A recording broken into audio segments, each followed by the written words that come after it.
Hello दोस्तों, कैसे आप सब। उम्मीद करते हैं कि आप लोग अच्छे होंगे।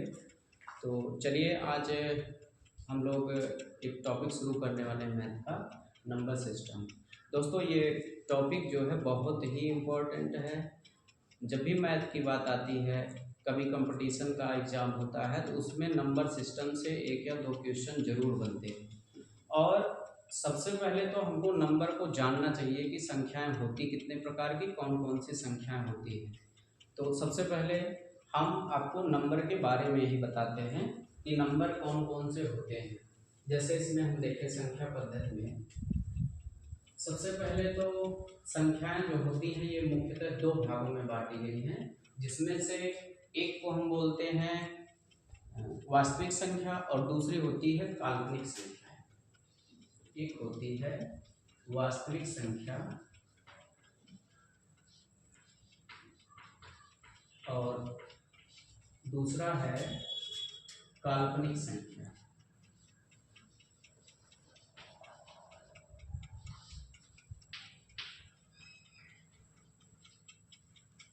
वास्तविक संख्या ही हमको ज़्यादातर पढ़ना रहता है, और ये जो अभी आपके एग्ज़ाम यूपी टेट और सी टेट की जो तैयारी करने वाले उनके लिए भी है, और क्लास 6 से लेकर के 12 तक सबके लिए इम्पोर्टेंट टॉपिक है। तो सभी लोग वीडियो को ध्यान से देखें, इसमें हम इसको बहुत ही बेहतरीन तरीके से आपको समझाने का प्रयास करते हैं।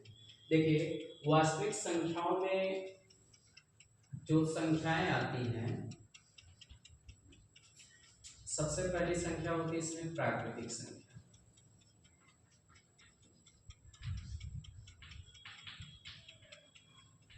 दूसरा होता है पूर्ण संख्या,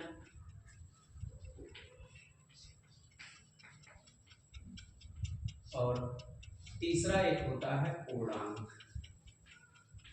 सबसे पहले हम इन्हीं तीनों को जानते हैं। और ये जो काल्पनिक संख्या होती है इसको हम लोग को बहुत ज़्यादा पढ़ना नहीं रहता है, इसमें आपके सिलेबस में भी अभी ये बात नहीं है, तो इसको हम हटा देते हैं अभी। वास्तविक संख्या को हम रियल नंबर बोलते हैं इंग्लिश में, ठीक है। और ये प्राकृतिक संख्या को हम बोलते हैं नेचुरल नंबर, ये होल नंबर, इसको इंटीजर्स बोलते हैं। सबसे पहले हम आप लोगों को एक छोटे से कहानी के माध्यम से आपको नेचुरल नंबर समझाने का प्रयास करते हैं।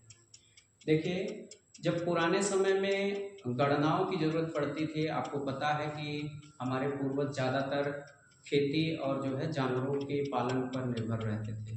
पशुपालन करना उनका सबसे प्रमुख व्यवसाय होता था। तो लोग क्या करते थे, जैसे जानवर पाले तो जानवर को चराने के लिए जंगलों में भेजते थे। जंगल में जाने के बाद कभी कभी ऐसा हो जाता था, वो जब बाड़े में जहाँ पे जानवरों को रखा जाता था तो वो सामने काउंटिंग करते थे। झुंडों में रहते थे जानवर, काउंटिंग करने के लिए वो क्या करते थे, गिनती तो पता नहीं थी, तो वो क्या करते थे, ये जो कंकड़ पत्थर होते थे एक झोली में रख लेते थे, और जितने जानवर अंदर जाते थे उतने कंकड़ को दूसरी झोली में डालते जाते थे। तो इस माध्यम से काउंटिंग हो जाती थी। दूसरे दिन जब जानवर को जंगल छोड़ने के लिए भेजते थे तो फिर से उतने ही कंकड़ गिनने का प्रयास करते थे कि हाँ, हमने इतने जानवरों को जंगल में भेजा है। तो कभी कभी क्या हो जाता था कि जंगल से लौटने के बाद जो कंकड़ होते थे, जो पत्थर वो यूज करते थे, वो ज्यादा हो जाते थे, है ना। आप समझ रहे होंगे हम क्या कह रहे हैं आपसे। उन्होंने क्या किया, जानवरों की संख्या के बराबर कंकड़ पत्थर को क्या किया, एक झोली में रख लिया। अब उसके बाद क्या किया, जब जानवर निकले तो काउंटिंग हो गई, एक तरह से गिनती पता नहीं थी। और जब आते थे जानवर तो फिर से वो क्या करते थे, उन्हीं कंकड़ों से एक जानवर अंदर गया तो एक कंकड़ निकाल के बाहर, दूसरा जानवर गया दूसरा कंकड़, ऐसे करते करते करते करते कंकड़ फालतू हो जाते थे। फालतू क्यों हुआ, फालतू इस वजह से हुआ क्योंकि कुछ जानवर जो अभी जंगल में ही रह गए, जानवरों की संख्या ज़्यादा थी, या उनको कोई दूसरा जानवर जो खूंखार जानवर होते थे, शेर चीते, ये खा गए होंगे, या कहीं पे गुम हो गया। तो वहां से अब ये होता था कि कंकड़ पत्थर ज़्यादा कैसे हो गए, तो धीरे धीरे क्या हुआ, विकास करते करते आए यहाँ पे नेचुरल नंबर पे। तो नेचुरल नंबर, प्राकृतिक संख्या, हम उसको बोलते हैं जिनको हम गिनती में इस्तेमाल करें। किसी चीज की गणना करने के लिए जिन संख्याओं का हम यूज करते हैं उसी को हम बोलते हैं प्राकृतिक संख्या या नेचुरल नंबर बोलते हैं, ठीक है। इसको हम मिला करके आपको प्राकृतिक संख्या के बारे में बताते हैं। प्राकृतिक संख्याएं देखिए, हम उन संख्याओं को बोलते हैं जिनको सामान्य गणनाओं के लिए यूज करें। प्राकृतिक संख्याएं बोलते हैं, नेचुरल नंबर इसको बोलते हैं। अब इसकी परिभाषा यही हो जाएगी कि जिन संख्याओं का हम यूज सामान्य गणनाओं के लिए, किसी से बस कोई सामान आप पूछेंगे कि चलिए आप काउंटिंग करिए, तो आपको 1 2 3 4 5 फर्स्ट सेकेंड थर्ड या फिर 1 2 3 4 ऐसे करके करते हैं 1 2 3 4, है ना। तो ये हमारे नेचर में है कि अगर हमको किसी चीज की गणना करनी, कोई भी गिनती शुरू करेगा तो हमेशा कहाँ से शुरू करेगा, 1 से शुरू करेगा। तो 1 से लेकर के अनंत तक की जो संख्याएं होती हैं, ठीक है, कहाँ से, 1 से लेकर के 1 2 3 4 5, है ना, ये कहाँ तक, इनफाइनाइट तक या अनंत तक की जो संख्याएं होती हैं, इनको हम बोल देते हैं नेचुरल नंबर। आपको बढ़िया से बात समझ में आई होगी।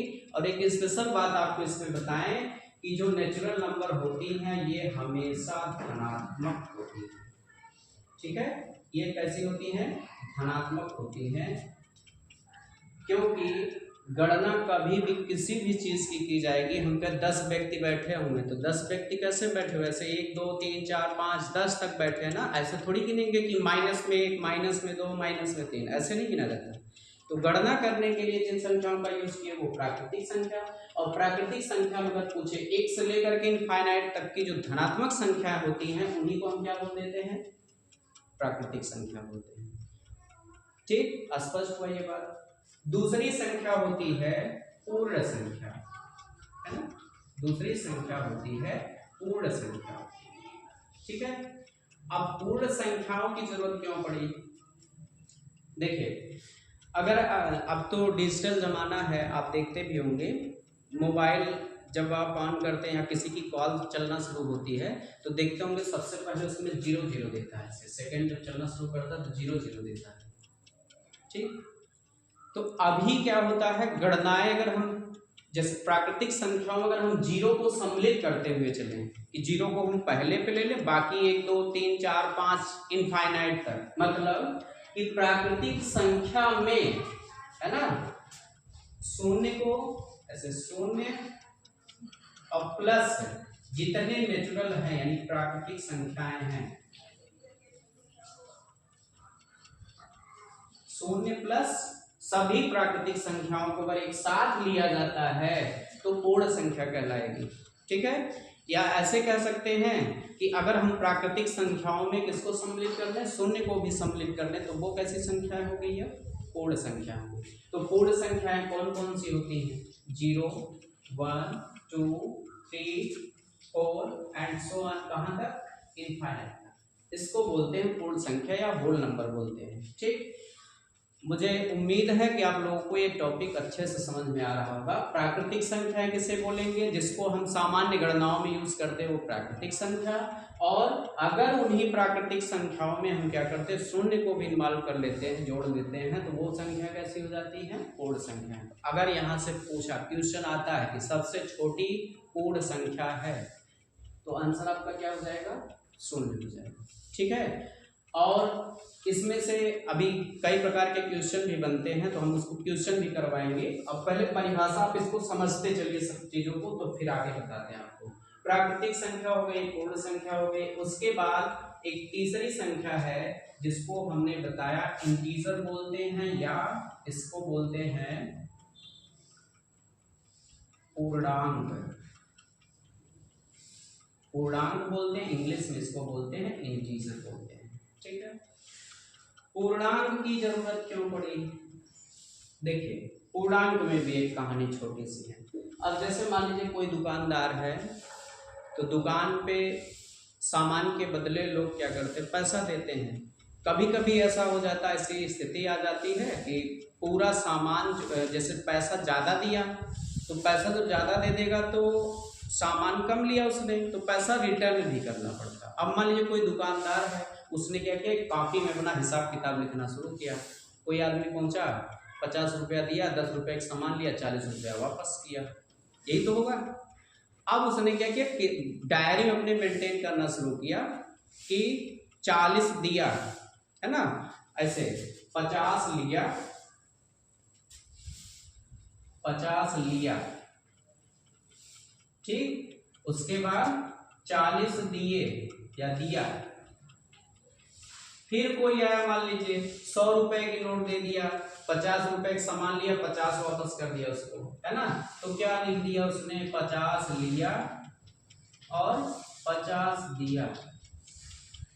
अब जब शाम में हिसाब वाली बारी है कि हिसाब किया जाए कि क्या हुआ, कितना प्रॉफिट हुआ हमारा, कितना नुकसान हुआ, सामान कितने का बिका, तो एक समस्या सामने आ गई।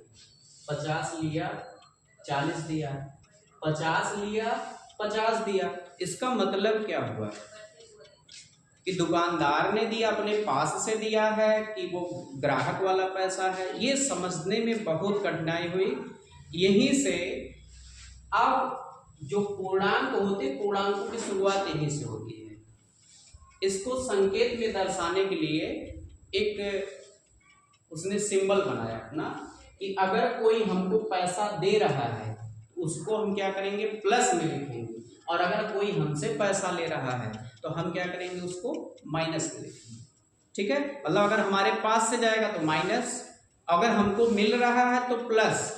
अब इसी जगह पे ये 50 लिया 40 दिया अगर ऐसे करके लिखा हो, 50 लिया मतलब 50 उसने दिया, इसको प्लस में लिखा होता, और इसको दिया वापस कर दिया, रिटर्न कर दिया, इसको माइनस में लिखा होता, तो पता चल जाता कि 50 रुपया जो है हमने ग्राहक से लिया था, 40 रुपये उसको रिटर्न कर दिया, इसको घटा के लिखना था। फिर उसके बाद उसने क्या किया था, 50 लिया था 50 वापस कर दिया था, है ना। तो ऐसे करके जो है धीरे धीरे करके ये शुरुआत हो गई कि अगर हमको कोई चीज मिल रहा है, कहीं से पैसा मिल रहा है, कोई सामान मिल रहा है, तो उसको हमें क्या करना है, पॉजिटिव लिखना है। और अगर जो है कोई हमसे ले रहा है, हमारे पास से जा रहा है, तो उसको क्या करना है, निगेटिव में लिखना है। यहाँ से इंटीजर की शुरुआत हो जाती है। वैल्यू को क्या करते हैं हम, जीरो के साथ सम्मिलित करते हैं, धनात्मक वैल्यू को भी 1 2 3 4 5, है ना, ये पॉजिटिव संख्याएं हैं। और इधर जो है निगेटिव में वही चीजें लिख दी जाए, 1 माइनस में, 2 माइनस में, 3 माइनस में, 4, है ना।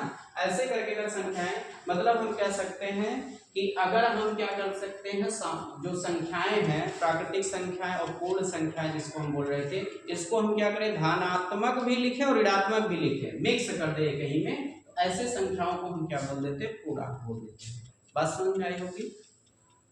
अब ये तीनों चीजों में आपको कोई कंफ्यूजन नहीं होना चाहिए। प्राकृतिक संख्या हम 1 से लेकर के अनंत तक धनात्मक होती है, पूर्ण संख्या भी धनात्मक होती है, 0 से लेकर के अनंत तक होती है, ठीक। और पूर्णांक में क्या होता है, इसमें जो प्राकृतिक और पूर्ण संख्याएं ली जाती है, किसमें धनात्मक भी हो सकती है, ऋणात्मक भी हो सकती है। तो इसको हम क्या नाम दे देते हैं, इंटीजर का नाम दे देते हैं, जिसको हम बोलते हैं पूर्णांक। ये बात आप लोगों के समझ में आई। चलिए अब आगे हम शुरू करने जा रहे हैं, टॉपिक इसी में है, संख्या के बारे में ही। सम संख्या क्या होती है, ठीक है। सम संख्या वे संख्याएं होती हैं, चलिए देखते हैं, सम संख्या जिसको हम इवन नंबर भी बोलते हैं, है ना, सम संख्या। सम संख्या ऐसी संख्या होती है जो 2 से पूरी तरह से विभाजित हो जाए, है ना, या ऐसा कह सकते हैं जिसके गुणनखंड में 2 सम्मिलित हो, ऐसी संख्याओं को हम क्या बोल देते हैं, सम संख्याएं बोलते हैं। जैसे अगर हम देखें 2 है, 2 को अगर देखें 2 से कट जाएगा कि नहीं, 2 से कट जाएगा पूरी तरह से ना, भाग देकर 4 ले लें, 6 ले लें, है ना, 8 ले लें, 10 12, है ना। इनको अगर 2 से काटेंगे तो पूरी तरह से विभाजित हो जाएंगे। देखो इसमें 2 से अगर काटे इसको तो क्या जाएगा, 1 बार जाएगा, 2 बार जाएगा, इसमें 3 बार, 4 बार, क्योंकि इसमें 2 का मल्टीपल है ना, गुणज है। तो जिसमें जिस संख्या में 2 का भाग देने पे वो पूर्णतया विभाजित हो जाए, तो ऐसी संख्याओं को क्या नाम दे दिया जाएगा, सम संख्या। अब बात दिमाग में ये आती है कि अगर मान लीजिए हमने क्या किया, कोई संख्या ले लिया, जैसे हमने मान लिया 3 ले लिया। अब 3 को अगर हम 2 से काटने का प्रयत्न करें, ऐसे 3 में क्या करें, 2 का भाग करें, हमने तो ये बताया ना कि 2 से पूरी तरह से विभाजित हो जाए। अब इसमें सम्मिलित करेंगे 2 को, 2 से 3 को डिवाइड करेंगे तो कितनी बार जाएगा, 1 बार गया, यहाँ 2 आया, 1 आ गया।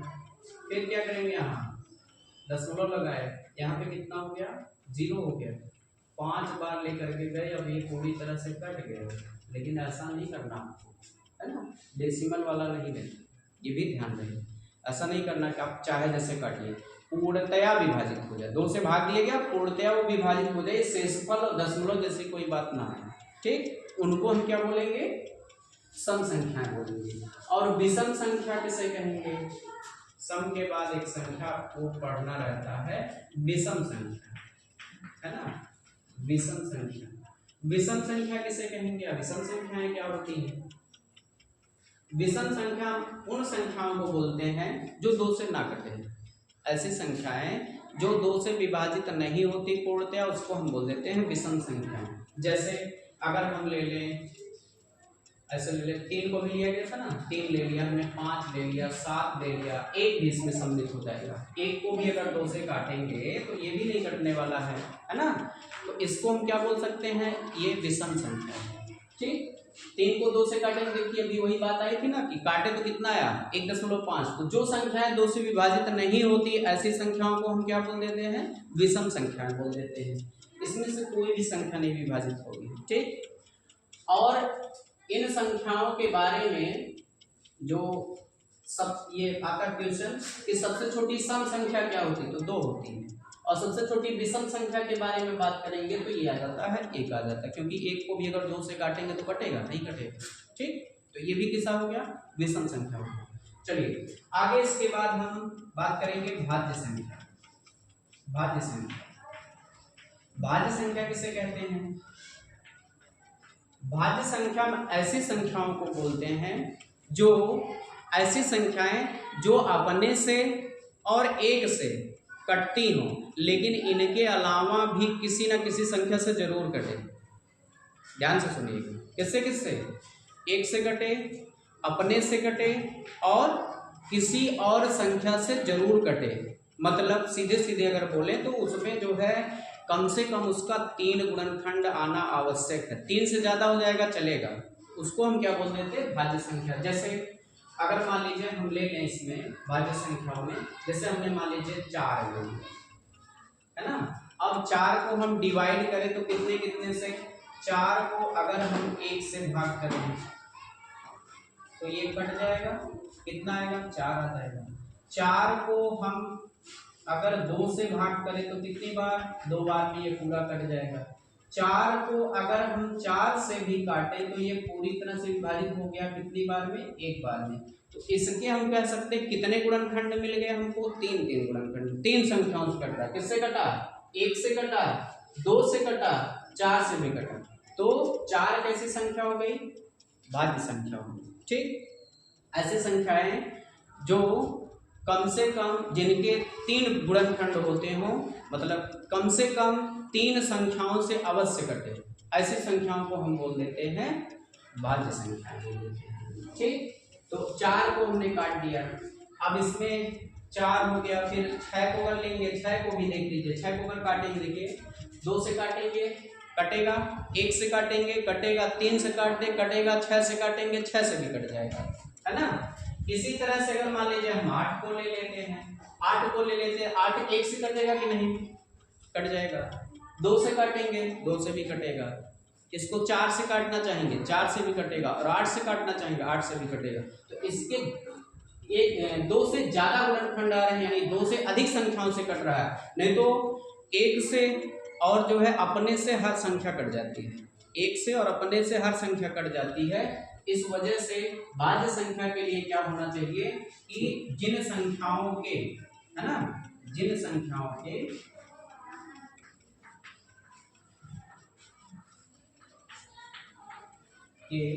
कम से कम कितने, 3 गुणनखंड होगा, ठीक है। मतलब अपने से और 1 से तो कटे ही, साथ ही साथ किसी और संख्या से भी कटे, कम से कम 3, ज्यादा से ज्यादा चाहे जितना हो, कोई दिक्कत नहीं उससे, ठीक। ये हो गया। इसके बाद अच्छा इसमें ये आता है, अभी चलिए अभाज्य संख्या बता ले, फिर क्वेश्चन आपको बताते हैं। अगला आता है आपका अभाज्य संख्या, है ना, अभाज्य संख्या। देखो अभाज्य संख्या हम ऐसी संख्याओं को बोलते हैं जिनका केवल 2 ही गुणनखंड हो, है ना, मतलब ऐसी संख्याएं जो अपने से कटे और एक से कटे, है ना, जिनका केवल दो ही गुणनखंड हो उसको हम क्या बोलेंगे, अभाज्य संख्या। अब जैसे अब इसमें आप लोग सोच रहे थे कि दो भी तो सम्मिलित किया जा सकता है, लेकिन दो को हमने सम्मिलित नहीं किया हुआ। अब देखिए दो को क्यों नहीं सम्मिलित किया गया, देखिए दो अगर हम यहाँ पे लेते हैं, दो का गुणनखंड जरा देखिए, दो को अगर हम काटेंगे एक से कटेगा कि नहीं, कट जाएगा, दो बार, दो से काटेंगे तब भी कट जाएगा, है ना, कितनी बार, एक बार, मतलब इसका गुणनखंड एक हुआ और दो हुआ, क्या इसके अलावा ये किसी और से कटेगा, नहीं कटेगा। तो ऐसी संख्याएं जिनका केवल दो ही गुणनखंड होता है, मतलब अपने से कटा, अरे दो दो से कटा मतलब अपने से कट गया, एक से कट गया, तो ऐसी संख्या को हम क्या बोल देते हैं, अभाज्य संख्या बोलते हैं। ठीक, तो सबसे छोटी अभाज्य संख्या कौन होती है, दो होती है। उसके बाद हम तीन को इसमें सम्मिलित कर सकते हैं, तीन में देखिए कितने से कटेगा, एक से कटेगा, उसके बाद तीन से कटेगा, मतलब अपने से कटा और एक से कटा। उसके बाद फिर पाँच को हम ले लेते हैं, सात इसमें सम्मिलित हो जाएगा, फिर उसके बाद नौ नहीं होगा, है ना, 11 आ जाएगा इसमें। तो ऐसी संख्याएं जिनका केवल दो ही गुणनखंड हो, मतलब अपने से कटे और एक से कटे, ऐसी संख्याओं को हम क्या बोल देते हैं, अभाज्य संख्या बोल देते हैं। भाज्य संख्या किसे बोलेंगे, जिन संख्याओं के कम से कम तीन गुणनखंड हो। इसी तरह से इसमें भी आप लिख सकते हैं, परिभाषा अगर बनाना चाह रहे हैं तो जिन संख्याओं के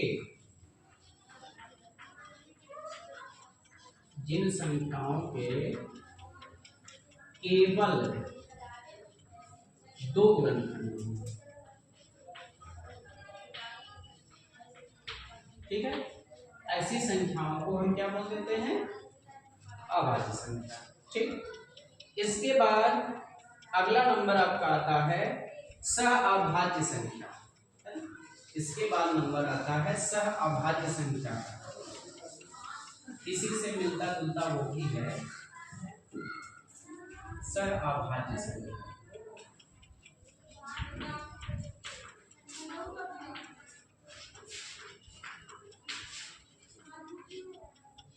सहअभाज्य संख्या, इसको को प्राइम नंबर बोला जाता है। देखिए सहअभाज्य संख्याएं, हम ऐसी संख्याओं को, युग्मों को बोलते हैं जिनका एक के अतिरिक्त कोई कॉमन फैक्टर ना हो, मतलब उनका जो गुणनखंड हो एक के अतिरिक्त, है ना, कोई उभयनिष्ठ गुणनखंड नहीं रहता। उदाहरण देकर के इसको समझाएं आपका, जैसे मान लीजिए हमने लिख लिया 3 और 5, 3 ले लिया और 5 ले लिया, ठीक है। तो 3 और 5 में हम देख रहे हैं कि ऐसा कोई भी गुणनखंड नहीं रहेगा जो दोनों में हो एक के अलावा। जैसे हमने लिया 3 को, तो 3 कितने से डिवाइड होगा, केवल 3 से और 1 से। 5 कितने से होगा, 5 में भी यही बात है, ये कितने से होगा, 1 से होगा और 5 से। तो दोनों में एक कॉमन आ रहा है। देखिए 3 किससे डिवाइड हुआ, एक तो 1 से होगा और एक कितने से होगा, 3 से। 5 को हम देख रहे हैं, 5 भी कितने से होगा, 1 से और 5 से। तो ऐसी अभाज्य संख्याएं जिनका एक के अतिरिक्त, या ऐसी संख्याओं का युग्म जिसमें एक के अतिरिक्त कोई उभयनिष्ठ गुणनखंड ना हो, ऐसी संख्याओं को हम क्या बोल देते हैं, सहअभाज्य संख्याएं बोल देते हैं। ठीक, फिर इसके बाद नंबर आता है आपका रेशनल नंबर, जिसको हम बोलते हैं परिमेय संख्याएं। और परिमेय संख्या में बहुत सी प्रॉब्लम आती है। क्यों ऐसी प्रॉब्लम आती, क्योंकि आधा अधूरा जानकारी सबके पास रहती है परिमेय और अपरिमेय के बारे में।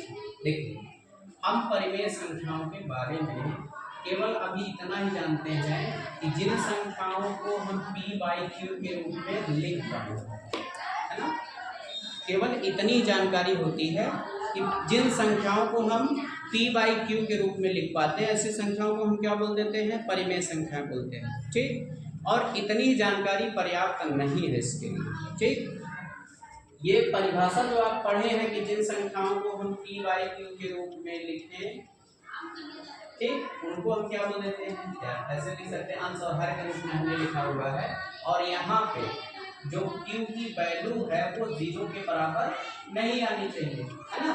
तो साधारण भाषा में इतना पर्याप्त नहीं आपके लिए, p/q केवल जान लीजिए तो आप परिमेय संख्या जान गए। ठीक, अब इसको पूरा डिटेल में अगर हम बताएं, जैसे मान लीजिए कि इसी परिभाषा के ऊपर ही पहले हम बात करते हैं। इसमें क्या होता है, जैसे मान लीजिए हमने कोई भी संख्या लिखा जिसको अंश और हर के रूप में हम निरूपित कर पा रहे हैं, केवल क्या शर्त है कि हर का मान यानी q का जो मान है वो 0 नहीं। अंश और हर आप जानते होंगे, न्यूमरेटर और डिनोमिनेटर इसको बोलते हैं। तो p/q इसमें दिया है कि हर का मान यानी q का मान 0 नहीं होना चाहिए। चलिए ठीक है, अब यहाँ p/q वाले में बात बताएं आपको। अगर मान लीजिए हमने लिखा कोई भी संख्या हमने लिख लिया, ऐसे लिख दिया हमने 1/2 लिख लिया है ना, हमने 1/3 लिख दिया, ऐसे करके कोई भी संख्या लिखी है, हमने लिख दिया 5/6 लिख दिया। कोई भी संख्या जिसको हम अंश और हर के रूप में लिख पाए वो कैसी संख्या होती है, परिमेय संख्या होती है, केवल हर 0 नहीं होना चाहिए। ठीक, ये शर्त है यहाँ पे। अगर हम इसमें सम्मिलित करते 0 को भी, तो 0 को भी हम क्या मान सकते हैं कि परिमेय संख्या है, क्योंकि 0 के बटे में भी 1 लिखा जा सकता है ना, क्योंकि कोई भी संख्या है तो उसका हर कितना होता है, 1 होता है।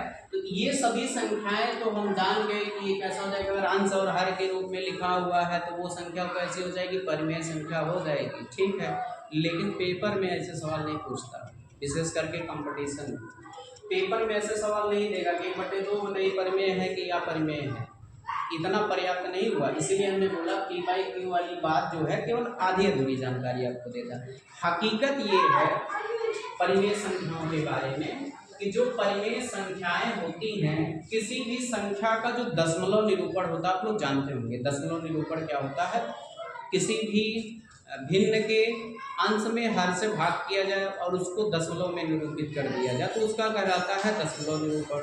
ठीक है, चलिए इसको देख लेते हैं। देखिए, जब इसका दशमलव निरूपण हम देख लेते हैं, दशमलव निरूपण 2 प्रकार का होता है, एक होता है शांत और एक होता है अशांत, है ना। चलिए, इसको वीडियो बहुत लंबा हो रहा है, कल इसको हम टॉपिक को आपको समझा देंगे बढ़िया से। तब तक के लिए चलिए।